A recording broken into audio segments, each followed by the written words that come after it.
Então eu queria te convidar, nesse primeiro momento, a rezar comigo para que Deus possa preparar o nosso coração. Nosso coração ele é como se fosse uma terra árida. Precisa que o Espírito Santo rega ele com a água viva do Espírito, né? Para a gente poder germinar tudo que vai ser falado, beleza? Então eu queria te convidar a fechar os seus olhos e rezar comigo uma Ave Maria, beleza? Com os olhos fechados, vamos lá. Ave Maria, cheia de graça, o Senhor é convosco. Bendita sois vós entre as mulheres, bendito é o fruto do vosso ventre, Jesus. Santa Maria, Mãe de Deus, rogai por nós, pecadores, agora e na hora de nossa morte. Amém. Boa noite, pessoal. Mais uma vez estamos aqui para poder conversar um pouco sobre Jesus e eu quero te contar uma história que eu vi dia desses para trás. Vocês sabem que as mães têm muita mania de compartilhar coisas no WhatsApp, né? Antigamente, quando o WhatsApp não existia ainda, eu sou dessa velha guarda da internet, as mães compartilhavam coisas por e-mail. Eu não sei se você pegou essa época, né, que o pessoal, as mães elas mandavam e-mails com mensagens bonitas, com paisagem, tinha música, aí você ia passando os PowerPoint assim, os PowerPoint ia trocando de cor, aí era aquelas mensagens com aquela musiquinha, aquela coisa bem fofa, que a gente sabe que as mamães costumam fazer na internet. E tinha assim, eu sempre achei meio brega, mas paciência, né, faz parte da vida. E aí eu uma vez estava vendo uma dessas e eu vi uma muito bonita, com uma frase assim maravilhosa, que era a seguinte, a mensagem era a seguinte: como descobrir qual filho é o favorito da mãe? Eu sempre tive para mim uma coisa clara, né? O favorito é sempre os caçula, porque eles é do lado. Os caçula é os mais mimadinhos. Mas é porque eu sou o filho mais velho, gente, por isso que eu pego no pé. Mas falando sério agora, como é que a gente descobre qual que é o filho que a mãe mais ama? Você que deve ser mãe que está aí em casa, né? Você deve estar olhando para mim e falando assim, esse moleque aí nunca foi mãe, o que ele está falando aí, né? E talvez você deve estar até discordando de mim. Como assim o filho que a mãe mais ama? Não existe esse negócio de filho que a mãe mais ama, né? O filho é tudo igual, nós amamos tudo junto. Mas mães que estão me assistindo, deixa eu te contar, existe um filho que você ama mais. Se você tem mais de um, existe um que você ama mais e eu vou te provar que você ama mais e você vai conseguir, inclusive, deitar na cama hoje e lembrar desse teu filho e saber, é o fulano que eu amo mais. Antes de eu entrar nesse assunto, eu queria te pedir uma coisa. Você já se inscreveu no canal? Esse ano a gente vai chegar em 100 mil inscritos, cara. Esse ano é um ano épico e mágico para todos os youtubers. Para nós, né, no caso. Se inscreve, convida teus amigos, pega o celular do teu marido, escreve ele sem ele saber, pega o celular do seu filho, escreve ele sem saber também, né? Quando eles veem, assim, apareceu uns vídeos de um gordinho aqui, sou eu. Então vai lá, se inscreve no canal. E se inscreve também, queria te fazer um pedido, no canal da paróquia. A gente está colocando no canal da paróquia todas as homilias. Eu vi muita gente comentando aí que gostou da homilia de hoje do Padre Samuel.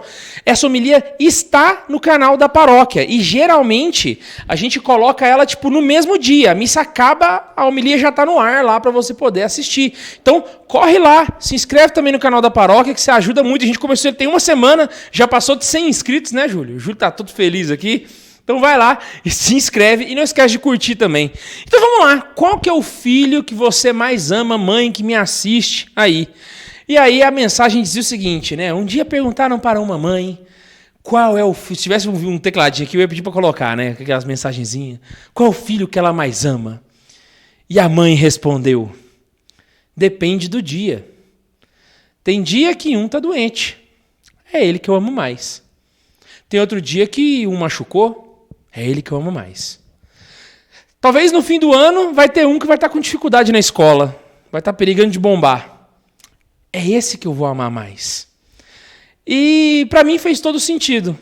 O filho que a mãe mais ama é aquele que mais precisa.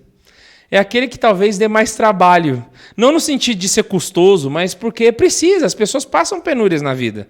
E a mãe que vê um filho sofrer, sofre junto.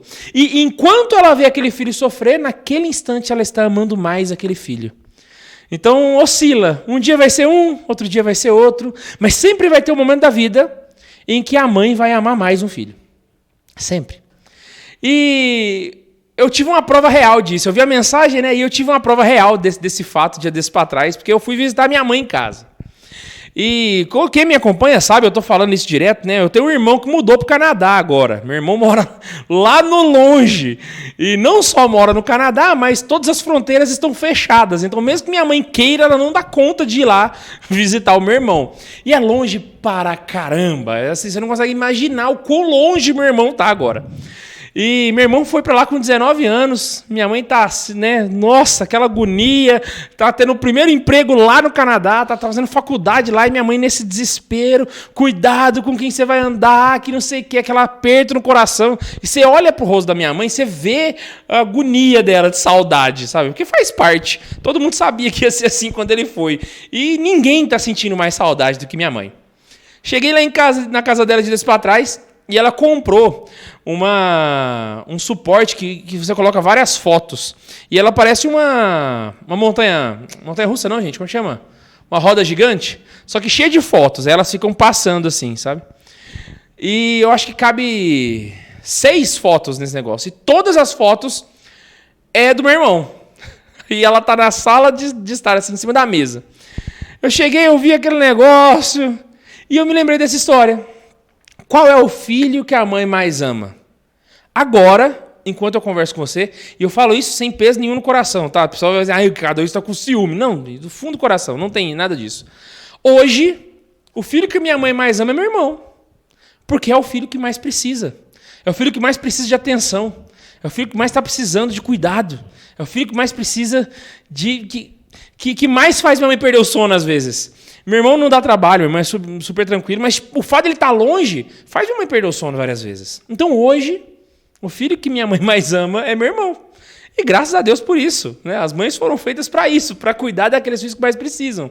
Que bom que ela não tem que esquentar mais a cabeça comigo, né? Porque significa que eu já passei dessa fase e eu tenho que cuidar dela agora. Mas você entendeu o que eu quis dizer? Minha mãe está cuidando do meu irmão, mesmo que à distância. E eu estava ontem fazendo uma live com um amigo nosso, no Instagram. Inclusive, se você não segue a gente no Instagram, siga, porque você fica sabendo dessas lives. E ele estava conversando a respeito de como nós temos que amar as pessoas que nós convivemos no dia a dia. E ele estava comentando que os nossos amigos tradicionais, eles têm um apreço maior por estudar. E isso é maravilhoso. Você vai ver um amigo tradicional, geralmente ele sabe citar capas de livros, autores, né, filósofos, o pererê parará. E é muito bom que isso aconteça. É bom saber que existem pessoas na igreja que cuidam dessa parte, né, que estão mais preocupadas com isso. Só que a gente percebe que muitas vezes as pessoas também faltam um pouco de paciência com aquelas que não sabem. Né? Às vezes a gente encontra um irmão mais ignorante, aquele que não entende tanto, e falta um pouco de caridade assim para poder ter paciência com essas pessoas. E é óbvio que como que a gente vai ter mais caridade, como que a gente vai estender mais os braços para aquele irmão que talvez possa ser uma pedra de tropeço na igreja. É sobre isso que eu quero falar. Às vezes, nós estando na igreja, nós convivemos com pessoas que podem ser pedra de tropeço. Um irmão que se envereda por um caminho político mais social e quer cuidar dos pobres e acaba esquecendo a liturgia. Ou um irmão que está mais preocupado com a liturgia e acaba esquecendo que tem que cuidar dos irmãos mais pobres. Sempre vai ter um irmão que vai ter esse lado. E como que a gente tem que amar eles? Porque isso é a nossa grande dificuldade. Aí, talvez na sua casa, você deve ter uma pessoa que talvez te dê mais trabalho. E eu não estou falando talvez agora só com as mães, eu estou falando com todo mundo. Talvez você tenha um parente que te faz perder o sono às vezes. Você fala, caraca, essa pessoa, né, nossa, quão complicado é conviver com ela, quão complicado, ela sempre está talvez trazendo problemas para a gente, como é que a gente resolve isso? E eu queria te contar uma historinha. Sempre que a gente tem um problema, sempre, na vida inteira, se tem uma divergência e você não sabe como resolver, a gente sempre tem que olhar para Cristo. E Cristo é o exemplo máximo, ele é o exemplo por excelência, ele é o exemplo dos exemplos. E como que Cristo lidava com essas pessoas? E eu vou contar uma historinha para você a respeito de como Cristo lidava com essas pessoas. A gente sempre ouve dizer que João era o discípulo amado de Jesus. Né? O discípulo amado era a pessoa... João era o discípulo amado de Jesus. E aí o próprio João dizia, né? O discípulo a quem ele amava, né? E falava dele. Só que a única coisa que a gente tem assim é que João era o mais novo. Mas qual era o apóstolo que Jesus mais amava? Jesus, por ser Deus, colocou nas mães alguns traços do seu amor pela humanidade. As mães, e agora entenda uma coisa que eu vou dizer, talvez você vai se chocar, mas as mães são o melhor exemplo, porém ainda são um exemplo imperfeito do amor de Deus por nós. Quando nós olhamos para o amor de mãe, a gente está vendo um exemplo imperfeito do jeito que Deus nos ama. Mas é o melhor exemplo que nós podemos ver numa pessoa. Então Jesus, ele amava os apóstolos dependendo do dia. Dependendo do dia ele amava mais um, dependendo do dia ele amava mais outro. Só que no fim da vida, Cristo deu a maior prova de amor que ele podia dar para um apóstolo. Não sei se você sabe, mas na cultura judaica, a refeição é muito importante. Então você vai ver vários momentos em que os fariseus eles vão se encontrar com as pessoas, eles vão falar dos seus costumes. Então até o jeito de lavar a mão do judeu é muito cheio de regras, né? Porque a refeição é extremamente importante. E existe um costume que é o seguinte, que é dividir o prato de comida. O meu prato de comida só come comigo as pessoas mais importantes da minha vida. Então, no prato de comida de um judeu, só vai comer o filho dele. É esse nível. Mais ninguém. Entendeu? Um pai deixa o filho comer no prato dele e só. Dividir a própria comida é uma coisa, assim, inimaginável.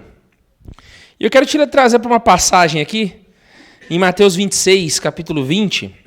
Você não precisa pegar na sua casa, não. Só acompanha comigo que você vai... Depois você pode ler depois, antes de deitar. Olha só. Ao declinar da tarde, pôs Jesus à mesa com os 12 discípulos. Estou falando da Santa Ceia aqui. Durante a ceia disse, em verdade vos digo, um de vós me há de trair. Com profunda aflição, cada um começou a perguntar, sou eu, Senhor? Respondeu ele, aquele que pôs comigo a mão no prato, esse me trairá. Por que o evangelista colocou esse trecho? Porque esse trecho do versículo 23 ele é importantíssimo. Aquele que pôs comigo a mão no prato. Jesus havia dividido sua comida com Judas naquela noite. Qual era o apóstolo que Jesus mais amava? Judas.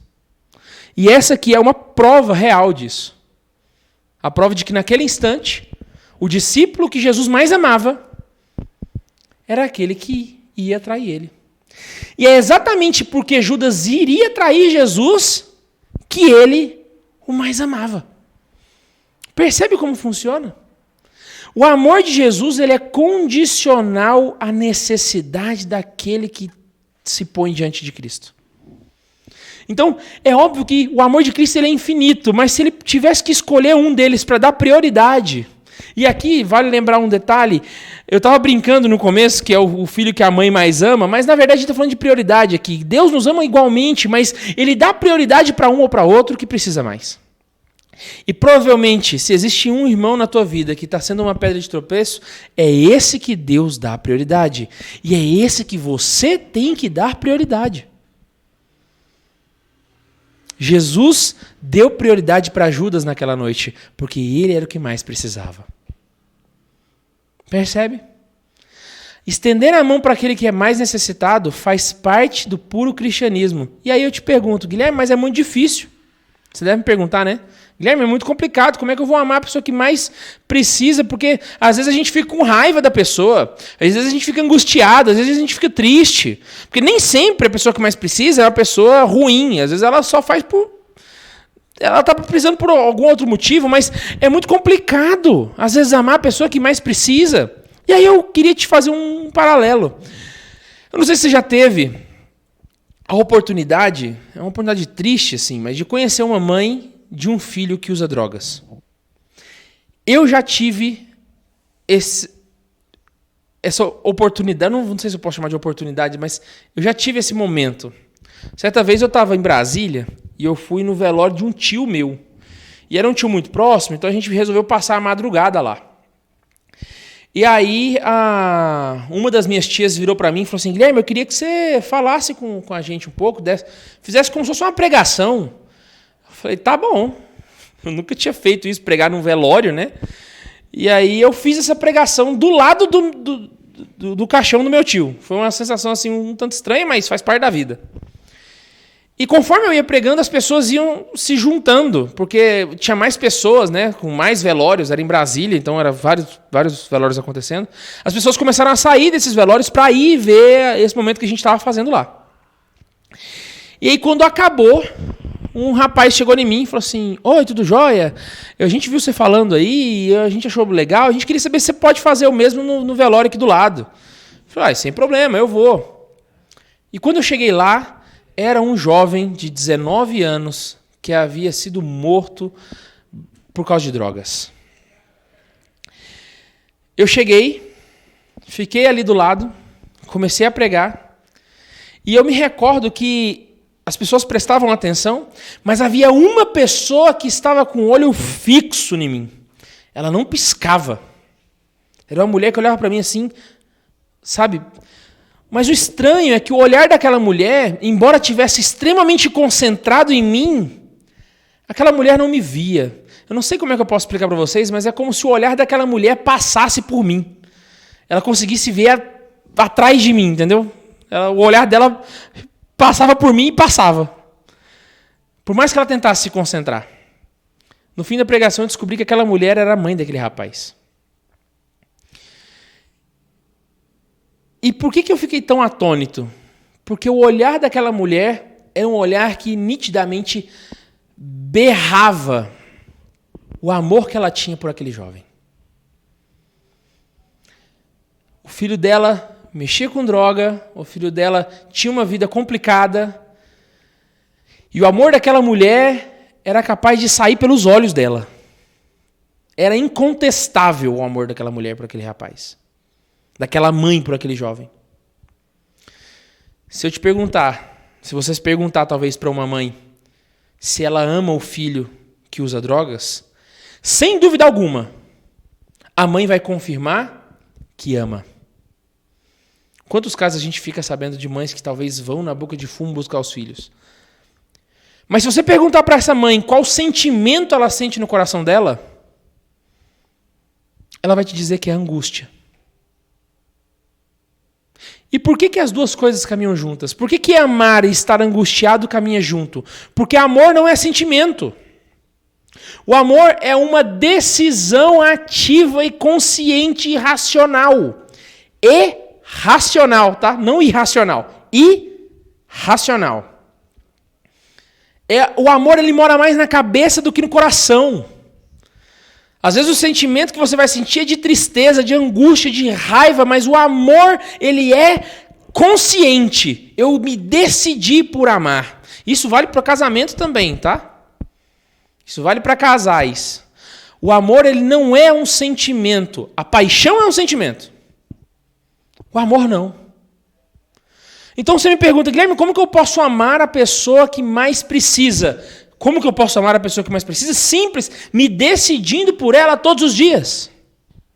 Como que Jesus amou Judas no momento da sua morte, horas antes de morrer na cruz, pela qual Judas ganhou dinheiro vendendo ele. Como? Por uma decisão fiel, constante, consciente. É assim que Jesus ama a gente. E é assim que a gente tem que amar os outros. O nosso amor pelo nosso irmão, ele tem que ser dessa forma. Amar aos que mais precisam, amar a todos, né? Mas dar prioridade aos que mais precisam e decidir-se por eles. É assim que a gente ama. E não de outra forma. Por isso que nessa noite eu queria te convidar a fazer esse exame de consciência, a chegar antes de deitar e no momento da sua oração perguntar quais são os irmãos que eu conheço, quais pessoas da minha vida que mais precisam de oração hoje. Quais são aquelas que mais precisam que eu ame hoje? Quais são aquelas que estão mais necessitadas?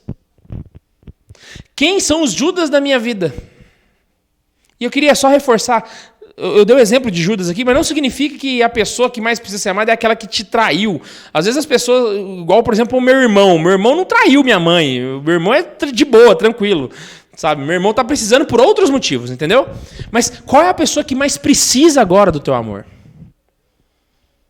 Para que você possa dedicar uns minutos a mais de sua oração por ela. Que você possa dedicar uns minutos a mais da tua leitura da Bíblia diária por ela. Que você possa oferecer o teu texto por ela. Quais são essas pessoas? A gente precisa colocar elas no nosso exame de consciência para que elas estejam na nossa lista de oração. Como que a gente vai saber por quem a gente vai rezar se a gente não faz um exame de consciência de quais as pessoas mais precisam da nossa oração? Que nós possamos fazer como Jesus, amar aqueles que mais precisam, dar prioridade para eles e decidir-se por amar. Irmão, eu queria muito te pedir, se você acha que isso que eu falei com você te ajudou de alguma forma, clica nesse joinha. Eu sei que parece banal, mas o joinha ajuda para que o YouTube entenda que esse conteúdo foi relevante para você.